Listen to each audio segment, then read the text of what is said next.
Start कर रहे हैं क्लास 9 की केमिस्ट्री का चैप्टर नंबर फर्स्ट। तो जो चैप्टर नंबर फर्स्ट है उसका जो पहला टॉपिक है वो क्या है जी, केमिस्ट्री की definition. What is chemistry? Chemistry क्या है? केमिस्ट्री की डिफिनीशन है और उसके बारे में हम पढ़ेंगे। और दूसरा पढ़ेंगे केमिस्ट्री की ब्रांचेस के बारे में पढ़ेंगे। व्हाट इज केमिस्ट्री और उसकी जो मेन ब्रांचेस हैं उनके बारे में पढ़ेंगे from textbook of class 9th। तो केमिस्ट्री क्या है? Chemistry is the branch of science we deal with the study of. इसमें हम किसकी स्टडी करते हैं? केमिस्ट्री में मैटर की स्टडी करते हैं। मैटर की चार बातें हम पढ़ते हैं। क्या? It is a branch of chemistry. Chemistry is a branch of science in which we deal about the composition of matter.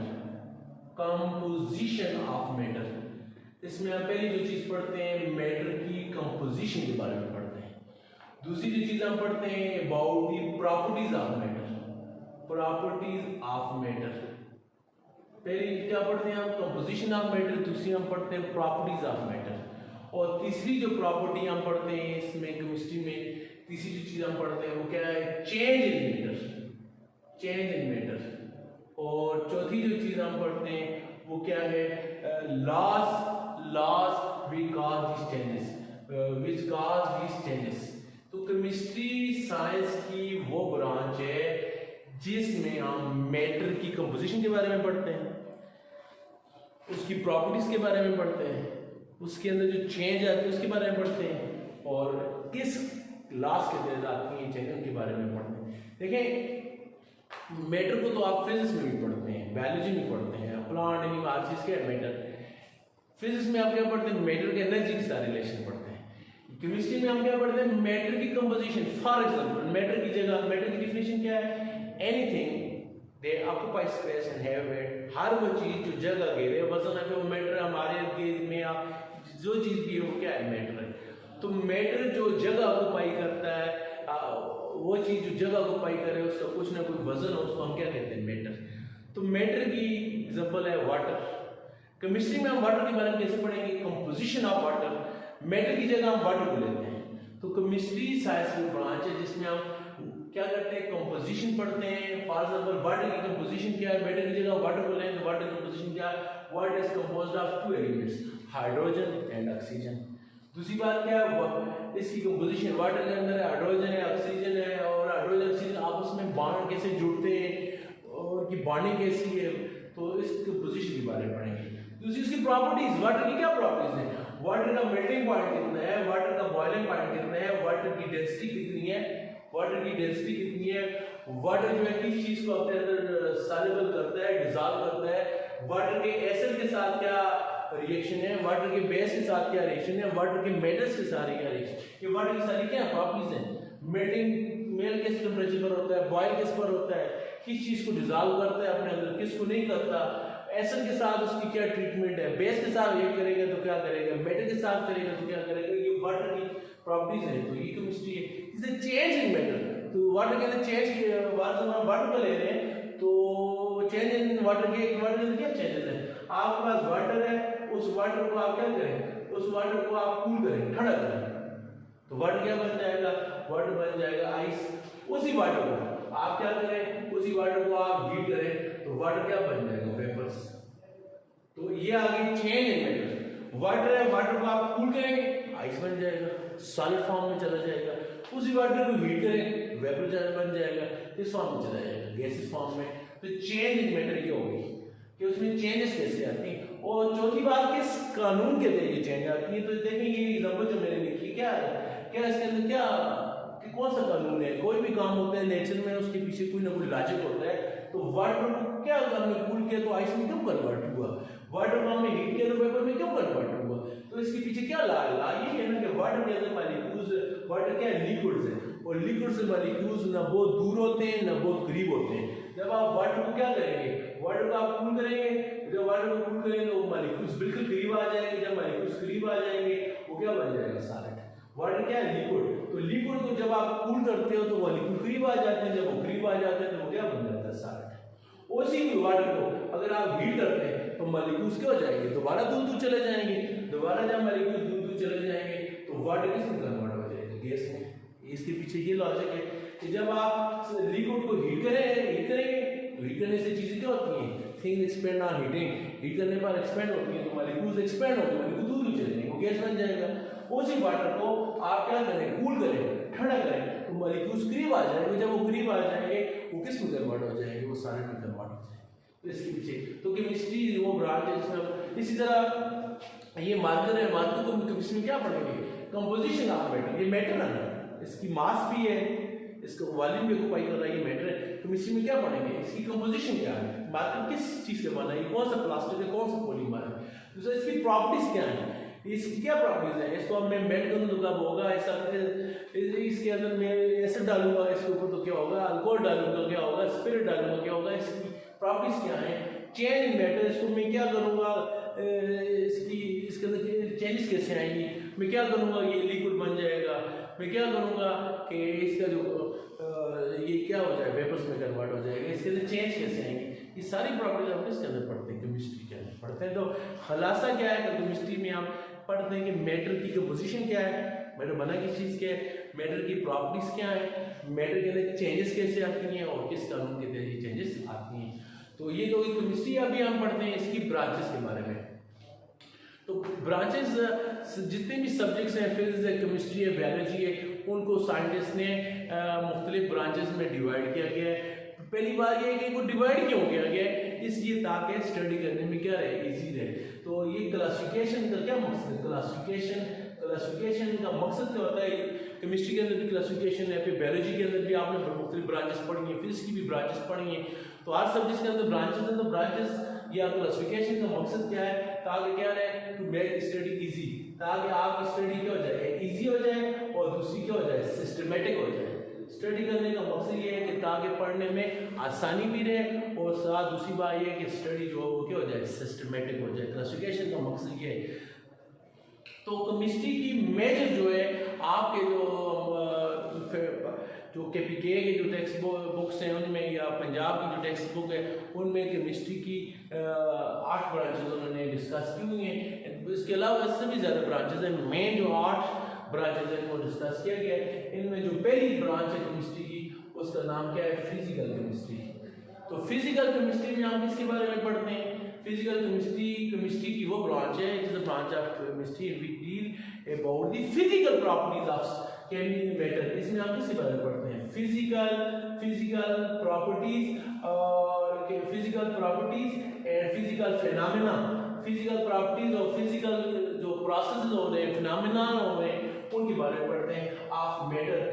तो केमिस्ट्री की वो ब्रांच जिसमें आप मैटर की फिजिकल प्रॉपर्टीज के बारे में, फिजिकल प्रोसेसेस के बारे में डिस्कस करते हैं। केमिस्ट्री की इस ब्रांच को क्या कहते हैं, फिजिकल केमिस्ट्री कहते हैं। फॉर एग्जांपल वाटर को ले लें, वाटर का मेल्टिंग पॉइंट कितना है, 0 डिग्री सेंटीग्रेड। ये वाटर की कौन सी प्रॉपर्टी है, मेल्टिंग पॉइंट, वाटर मेल्टिंग इसका मेल्टिंग पॉइंट है। वाटर किस टेम्परेचर पर बॉयल होता है, 100 डिग्री सेंटीग्रेड पर। इसका कौन सा बॉइलिंग पॉइंट, वाटर जो है 0 पर इसकी डेंसिटी है 0.99। इसकी सारी कौन सी प्रॉपर्टीज है, इसकी melting point, boiling point, density, तो इसकी कौन सी प्रॉपर्टीज है, ये फिजिकल प्रॉपर्टीज है। इसके अलावा आइस जो है बर्फ के ऊपर क्यों तैरती है, तो ये भी फिजिकल फिनोमेना है, क्यों तैरती है, आइस की डेंसिटी वाटर से कम होती है इसलिए वो बर्फ के ऊपर तैरती है। तो जब आप किसी चीज की, किसी भी मैटर, वाटर के अलावा कोई केमिकल ले लें, उसकी जब आप फिजिकल प्रॉपर्टीज पढ़ेंगे, फिजिकल प्रॉपर्टीज से मुराद क्या है, melting point, boiling point, density, colour, वो चीज सॉलिड है, गैस है, लिक्विड है, उसकी जो अपीरेंट प्रॉपर्टीज है, जब उसके बारे में पढ़ेंगे।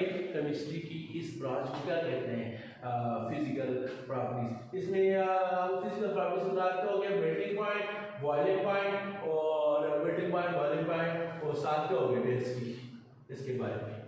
दूसरी जो केमिस्ट्री की ब्रांच है जिसके बारे में हम पढ़ेंगे वो है ऑर्गेनिक केमिस्ट्री। ऑर्गेनिक केमिस्ट्री कौन सी ब्रांच है, देखिए जितनी भी यूनिवर्स हैं केमिस्ट्री के मुताबिक यूनिवर्स 118 किस्म के सब्सटेंसेस से मिलकर बनी है। 118 किस्म की अल्लाह की जितनी ये कायनात है 118 किस्म के एलिमेंट से मिलकर बनी है, 18 किस्म के सब्सटेंसेस से मिलकर बनी है। इन 118 किस्म के जो सब्सटेंसेस हैं इनको क्या कहते हैं? एलिमेंट्स कहते हैं। तो एलिमेंट्स कितने हैं? There are 118 elements are there. 118 elements है पूरी कायनात में। इनमें से फिर ये एलिमेंट्स जो हैं ये आपस में कंबाइन होकर क्या बनाते हैं? दूसरे सब्सटेंसेस बनाते हैं जिनको क्या कहते हैं? कंपाउंड्स। तो एलिमेंट्स आपस में जब मिलते हैं तो ये क्या बनाते हैं? कंपाउंड्स बनाते हैं। तो क्या है पूरी यूनिवर्स में कितने एलिमेंट्स हैं? 118। इनमें सबसे ज्यादा जो कंपाउंड जिस एलिमेंट ने बनाए हैं उसका नाम क्या है? कार्बन। तो कार्बन और उसके कंपाउंड की स्टडी के लिए साइंटिस्ट ने, केमिस्ट ने एक सेपरेट ब्रांच रखी है। इस ब्रांच को क्या कहते हैं? ऑर्गेनिक केमिस्ट्री कहते हैं। तो टोटल एलिमेंट्स कितने हो गए? 118। ये मिलकर क्या बनाते हैं? कंपाउंड बनाते हैं। जब हम इनमें सिर्फ किसके बारे में पढ़ते हैं? अगर हम इनमें पढ़ते हैं 118 एलिमेंट्स हैं तो 118 में जब हम कार्बन और कार्बन एंड इट्स कंपाउंड्स, उसके कंपाउंड्स के बारे में हम स्टडी करेंगे तो केमिस्ट्री की इस ब्रांच को क्या कहते हैं? ऑर्गेनिक केमिस्ट्री कहते हैं। और अगर कार्बन के अलावा बाकी टोटल कितने एलिमेंट्स हैं? 118। अगर कार्बन और उसके कंपाउंड स्टडी करेंगे वो ऑर्गेनिक केमिस्ट्री है। कार्बन के अलावा 117 जो दूसरे एलिमेंट्स हैं उनकी स्टडी करेंगे एंड देयर कंपाउंड्स, उनके कंपाउंड्स की स्टडी करेंगे तो केमिस्ट्री की इस ब्रांच को क्या कहते हैं? इनऑर्गेनिक केमिस्ट्री कहते हैं। सिर्फ कार्बन और उसके कंपाउंड की स्टडी करेंगे वो ऑर्गेनिक केमिस्ट्री है। बाकी 117 एलिमेंट्स और उनके कंपाउंड्स की स्टडी करेंगे तो केमिस्ट्री की इस ब्रांच को क्या कहते हैं? इनऑर्गेनिक केमिस्ट्री कहते हैं।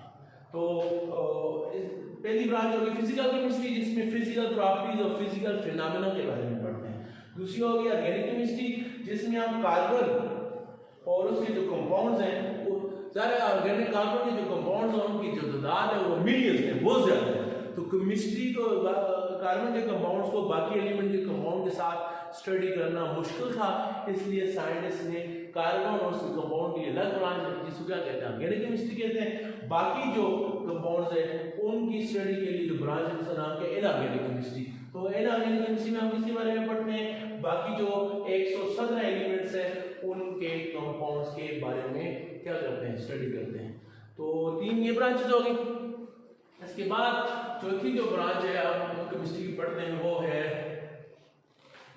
चौथी जो ब्रांच आप पढ़ते हैं उसका नाम है एनालिटिकल केमिस्ट्री। एनालिटिकल केमिस्ट्री में हम क्या पढ़ेंगे? चौथी ब्रांच है एनालिटिकल केमिस्ट्री। एनालिटिकल केमिस्ट्री किस तरह की है? Analytical is drive from analysis. तो नाम से जाहिर है केमिस्ट्री की वो ब्रांच है जिसमें हम केमिकल सब्सटेंसेस, केमिस्ट्री हम केमिकल सब्सटेंस के बारे में पढ़ते हैं। तो जब हम केमिकल सब्सटेंस का एनालिसिस करते हैं तो केमिस्ट्री की इस ब्रांच को क्या कहते हैं? Analytical chemistry. एनालिसिस की तजिया करते हैं, उनका जायजा लेते हैं। एग्जांपल दूं आपको, अच्छा एनालिसिस भी 2 तरह का होता है। एक होता है क्वालिटेटिव एनालिसिस, क्वालिटेटिव, और दूसरा होता है क्वांटिटेटिव एनालिसिस। क्वालिटेटिव एनालिसिस बताते हैं कि विच वन, आपके पास कोई केमिकल्स आपको दिया जाता है, फॉर एग्जांपल आपको वाटर का एक सैंपल दिया जाता है और आपको कहा जाता है बताइए जो वाटर है आपके घर का पानी है, कॉलेज का पानी है, स्कूल का पानी है, इसमें कौन कौन से साल्ट्स हैं और कितनी कितनी अमाउंट में। जब आप देखेंगे, टेस्ट करेंगे उसका लेबोरेटरी में, देखेंगे इसके अंदर कौन कौन से साल्ट हैं, विच वन, तो ये कौन सा एनालिसिस हो गया? Qualitative analysis. और कितने, हाउ मच, और कितने कितने साल्ट्स हैं, ये कौन सा एनालिसिस हो गया? Quantitative analysis. तो केमिस्ट्री की वो ब्रांच जिसमें आप सब्सटेंसेस का क्वालिटेटिव और क्वांटिटेटिव एनालिसिस करते हैं, तो केमिस्ट्री की इस ब्रांच को क्या कहते हैं? एनालिटिकल केमिस्ट्री कहते हैं। जिस तरह मेडिकल जो लेबोरेटरीज होती हैं उनमें टेस्ट किया जाता है, ब्लड का, यूरिन का टेस्ट किया जाता है, और फिर उसके बाद रिपोर्ट आती है, मेरे को ब्लड में फला ये वाले साल्ट्स मौजूद हैं और इतनी मिकदार में मौजूद है। ये क्या है? कितने साल्ट्स मौजूद हैं? ये क्वालिटेटिव एनालिसिस। कौन कौन से साल्ट मौजूद हैं ब्लड के अंदर, ये कौन कौन से केमिकल्स हैं ब्लड के अंदर, ये हो गया आपको क्वालिटेटिव एनालिसिस। कितने कितनी अमाउंट में, ये हो गया क्वांटिटेटिव एनालिसिस। इस तरह आप वाटर का टेस्ट करवाते हैं लेबोरेटरी से, आप घर के पानी में कौन कौन से साल्ट्स हैं, सोडियम क्लोराइड है, मैग्नीशियम क्लोराइड है, मैग्नीशियम सल्फेट है, ये साल्ट्स हैं। तो कौन कौन सा है? सोडियम क्लोराइड है, मैग्नीशियम सल्फेट है। ये क्वालिटेटिव एनालिसिस कितनी कितनी मिकदार में, कुछ 3 ppm में होगा, कुछ 5 ppm में होगा, ये कौन सा होगा? Quantitative analysis. तो केमिस्ट्री की वो ब्रांच जिसमें आप सब्सटेंसेस के एनालिसिस के बारे में पढ़ते हैं, क्वालिटेटिव एनालिसिस और क्वांटिटेटिव एनालिसिस, व्हिच वन और हाउ मच, जब हम उनके बारे में हम पढ़ते हैं तो केमिस्ट्री की इस ब्रांच को क्या कहते हैं? एनालिटिकल केमिस्ट्री कहते हैं। ठीक है जी। और 5वें नंबर पर जो केमिस्ट्री की ब्रांच है वो कौन सी है? Industrial chemistry. इंडस्ट्रियल केमिस्ट्री नाम से जाहिर है, केमिस्ट्री में केमिकल रिएक्शन, केमिकल सब्सटेंसेस, और इंडस्ट्री में इंडस्ट्रीज। तो एक केमिस्ट्री का ब्रांच है जिसमें हम पढ़ते हैं कि इंडस्ट्रीज के अंदर होने वाले केमिकल रिएक्शंस और उन रिएक्शन के नतीजे में बनने वाले केमिकल प्रोडक्ट्स की जब हम स्टडी करते हैं, केमिस्ट्री की इस ब्रांच को क्या कहते हैं? इंडस्ट्रियल केमिस्ट्री कहते हैं। तो इंडस्ट्रियल केमिस्ट्री का ब्रांच है जिसमें हम पढ़ते हैं, किसके बारे में पढ़ते हैं? About the chemical processes, about the chemical processes and chemical products. जो इंडस्ट्री में कौन कौन से केमिस्ट्री के रिएक्शंस होते हैं और रिएक्शन के नतीजे में कौन कौन सी प्रोडक्ट्स तैयार होती हैं, जब आप इनके बारे में पढ़ते हैं तो केमिस्ट्री की इस ब्रांच को क्या कहते हैं? इंडस्ट्रियल केमिस्ट्री कहते हैं। फॉर एग्जांपल, इंडस्ट्री में सीमेंट तैयार होता है, इंडस्ट्री में ग्लास तैयार होता है, बहुत सारे केमिकल्स हैं, प्लास्टिक है, ये इंडस्ट्री में तैयार होता है। ये सारी क्या चीजें? केमिकल सब्सटेंसेस हैं। ये कहाँ तैयार होते हैं? इंडस्ट्री में। कैसे तैयार होते हैं? By means of chemical reaction. तो केमिस्ट्री की वो ब्रांच जिसमें हम पढ़ते हैं कौन कौन से केमिकल सब्सटेंसेस हैं और जो इंडस्ट्री में तैयार होते हैं, वो केमिस्ट्री के प्रोसेसेस की मदद से, केमिस्ट्री के इंस्ट्रूमेंट की मदद से तैयार होते हैं। तो जब इनके बारे में हम पढ़ते हैं तो केमिस्ट्री की इस ब्रांच को क्या कहते हैं? Industrial chemistry. This is a branch of chemistry which deal with the study of chemical substances which are being synthesized by chemical processing in industries। उसके बारे में जब हम पढ़ेंगे वो होगी इंडस्ट्रियल केमिस्ट्री की। डेली लाइफ में जितनी भी प्रोडक्ट्स हम यूज करते हैं सारी किस में बनती हैं? इंडस्ट्री से बनती हैं। और किससे बनती हैं? ये केमिकल प्रोसेसेस से बनती हैं। और छठी जो केमिस्ट्री की ब्रांच है वो कौन सी है जी? Environmental chemistry. एनवायरमेंटल केमिस्ट्री नाम से जाहिर है, एनवायरमेंट से निकला है, और केमिस्ट्री में केमिकल रिएक्शन। तो आपकी एनवायरमेंट के अंदर जो केमिकल रिएक्शंस होते हैं ये उसके बारे में जब आप स्टडी करेंगे तो इसको हम क्या कहते हैं? Environmental chemistry. तो इसकी डेफिनेशन क्या होगी? It is a branch of chemistry which deal with the study of effect of chemical substances on our environment। देखिए ये केमिकल, गाड़ियों का धुआं, फैक्ट्रियों का धुआं ये जा रहा है एटमॉस्फेयर में, ये हमारी एटमॉस्फेयर है, ये हमारी एनवायरनमेंट है, उसमें जाकर ये या बहुत सारे जो इंडस्ट्रीज हैं या घरों में जो वेस्ट वाटर है वो किधर जा रहा है? पानी के जो सोर्सेज उसमें जा रहा है। तो ये जो हमारे जो पानी है, पानी के ज़खायर हैं या जो हवा है, ये सारी हमारी क्या है? एनवायरनमेंट है। हवा और पानी के अंदर बहुत सारे केमिकल्स जा रहे हैं मुख्तलिफ सोर्सेज से। ये केमिकल्स जाकर वहाँ पर पानी की जो क्वालिटी उसको अफेक्ट कर रहे हैं, एटमॉस्फेयर की हवा की क्वालिटी को क्या कर रहे हैं? अफेक्ट कर रहे हैं, उस पर असरअंदाज हो रहे हैं। जब हम पढ़ते हैं कि what is the effect of these chemical substances on our water, on our air, तो केमिस्ट्री की इस ब्रांच को क्या कहते हैं? Environmental chemistry. तो एनवायरमेंटल केमिस्ट्री में एनवायरमेंट में क्या आ जाता है? एनवायरमेंट में आ जाता है जी आपकी एयर आ जाती है, और दूसरा क्या आ जाता है? वाटर आ जाता है, और तीसरा क्या आ जाता है? जमीन, हमारी जमीन। हम बहुत सारे हमारे की जो जमीन है पूरी के ढेर जगह पड़े होते हैं, तो इसमें बहुत सारे केमिकल्स हैं। ये केमिकल्स जो है ये आपकी जमीन को क्या करते हैं? असरअंदाज करते हैं। इस तरह पानी के जो सोर्सेज हैं उनमें बहुत सारे केमिकल्स जा रहे हैं इंडस्ट्री से, डाइस जा रहे हैं, एसिड्स जा रहे हैं, पेट्रोल किसी तरीके से जा रहा है, तो बहुत सारे वेस्ट प्रोडक्ट जा रहे हैं वाटर में, वो मुतासर हो रहे हैं। इस तरह हवा के अंदर गाड़ियों का धुआं जा रहा है, फैक्ट्रियों का धुआं जा रहा है, उसके अंदर मुख्तलिफ केमिकल सब्सटेंसेस होते हैं, ये एसिड रेन पैदा करते हैं, फिर आगे जाकर ये ग्लोबल वार्मिंग पैदा करते हैं। जब हम एनवायरनमेंट के अंदर, एनवायरनमेंट से मिलाते हो गए एयर, वाटर, साइड, जब इनके अंदर होने वाले केमिकल रिएक्शंस के बारे में पढ़ेंगे, उनके एनवायरनमेंट पर इम्पैक्ट के बारे में पढ़ेंगे, तो केमिस्ट्री की इस ब्रांच को क्या कहते हैं? एनवायरमेंटल केमिस्ट्री कहते हैं। और आखिरी में जो ब्रांच डिस्कस कर रहा हूँ वो कौन सी ब्रांच है? आखिर में वो होगी बायोकेमिस्ट्री। आखिरी ब्रांच है तो 7th नंबर की बायोकेमिस्ट्री। तो बायोकेमिस्ट्री में भी 2 वर्ड है, बायो मीन लिविंग थिंग और केमिस्ट्री में केमिकल रिएक्शन। तो ये केमिस्ट्री की ब्रांच भी है, ये बायोलॉजी की ब्रांच भी है। इसमें हम क्या पढ़ते हैं? What is the impact of chemical on living organism. Bio से मिलाते क्या होता है? Living organism. इंडस्ट्री केमिस्ट्री में हमने क्या पढ़ा था? What is the effect of chemicals on industries. Environmental chemistry में हमने क्या पढ़ा, what is the impact of chemicals on environment. तो बायोकेमिस्ट्री में क्या पढ़ेंगे, what is the impact of chemical substances on living organisms. या हमारी बॉडी के अंदर भी बहुत सारे केमिकल सब्सटेंसेस हैं, एनिमल्स की बॉडी के अंदर भी बहुत सारे सब्सटेंसेस हैं, प्लांट की बॉडी के अंदर भी बहुत सारे केमिकल सब्सटेंसेस और वो बहुत सारे रिएक्शंस हो रहे हैं। हमारी बॉडी के अंदर भी कितने रिएक्शंस हो रहे हैं, रिस्पायरेशन हो रही है, मेटाबॉलिज्म हो रहा है, प्लांट की बॉडी के अंदर फोटोसिंथेसिस हो रही है। तो जब आप इनके बारे में पढ़ेंगे about the chemical substances, about the chemical substances and chemical reactions, कौन से chemical reaction in living organism, तो जब उनके बारे में पढ़ेंगे केमिस्ट्री की इस ब्रांच को क्या कहते हैं, बायोकेमिस्ट्री। तो लिविंग ऑर्गेनिज्म में क्या आ जाता है, इसमें प्लांट भी आ जाता है और दूसरे कौन आ जाता है, एनिमल। जब प्लांट और एनिमल की बॉडी के अंदर होने वाले उनके अंदर मौजूद केमिकल सब्सटेंसेस, उनके होने वाले रिएक्शंस के बारे में आप पढ़ते हैं तो केमिस्ट्री की इस ब्रांच में क्या कहते हैं, बायोकेमिस्ट्री कहते हैं। फॉर एग्जांपल प्लांट के अंदर आप फोटोसिंथेसिस प्रोसेस होता है, जब आप उसकी स्टडी करेंगे वो बायोकेमिस्ट्री है। एनिमल के अंदर रिस्पायरेशन का प्रोसेस होता है, एरोबिक रिस्पायरेशन है, एरोबिक रिस्पायरेशन, जब आप उसकी स्टडी करेंगे ये भी क्या है, बायोकेमिस्ट्री है। तो ये केमिस्ट्री की मेन ब्रांचेस हैं। फिजिकल केमिस्ट्री जिसमें सब्सटेंस की फिजिकल प्रॉपर्टीज पढ़ते हैं, ऑर्गेनिक केमिस्ट्री जिसमें कार्बन से कंपाउंड की स्टडी करते हैं, इनऑर्गेनिक केमिस्ट्री जिसमें कार्बन के अलावा बाकी 117 एलिमेंट्स की कंपाउंड की स्टडी करते हैं, एनालिटिकल केमिस्ट्री जिसमें हम केमिकल्स का एनालिसिस करते हैं, और industrial chemistry impact of chemical को इंडस्ट्रीज में तैयार होने वाले केमिकल प्रोडक्ट्स और केमिकल प्रोसेस के बारे में पढ़ते हैं, एनवायरमेंटल केमिस्ट्री और impact of chemical substances on environment के बारे में पढ़ते हैं, और आखिर में biochemistry impact of chemical reaction या हमारी बॉडी के अंदर या प्लांट एनिमल की बॉडी के अंदर केमिकल रिएक्शंस हो रहे हैं उनके बारे में जब स्टडी करेंगे उसको क्या कहते हैं, बायोकेमिस्ट्री कहते हैं। ठीक है जी, शुक्रिया।